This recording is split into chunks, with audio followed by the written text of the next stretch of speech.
Le régime du président Macky Sall a falsifié les chiffres pour donner une image économique qui n'a rien à voir avec la réalité. Des propos d'Ousmane Sonko qui remettaient en question le taux d'endettement et le déficit budgétaire du Sénégal communiqués par l'administration d'alors. Suite à cette sortie du Premier ministre, plusieurs observateurs s'interrogeaient déjà sur les conséquences de cet acte qualifié d'exercice de vérité par le nouveau régime sur un gouvernement cherchant un soutien rapide pour l'aider à faire face à une situation budgétaire de plus en plus précaire. Quelques semaines après, l'agence de notation Moody's abaisse la note du Sénégal à B1 et classe le pays sous surveillance.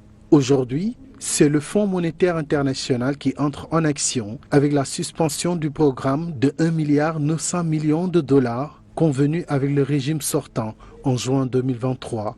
Le président Bassirou Diomaye Faye et son gouvernement vont devoir garder leur mal en patience au moins jusqu'en juin 2025. Pour espérer une résolution de ce programme de prêt avec le FMI. Selon Reuters, qui tient cette information d'une de ses sources proches du processus, cette suspension découle d'un audit commandé par le gouvernement, lequel a révélé des niveaux de dette et de déficit plus élevés que ceux déclarés sous Macky Sall, entraînant une dégradation de la notation de crédit et une hausse des rendements obligataires. Le FMI exige en amont la validation de cet audit par la Cour des comptes du Sénégal avant de se pencher sur un quelconque décaissement en faveur du nouveau régime. La validation de cet audit est prévue pour mi-décembre.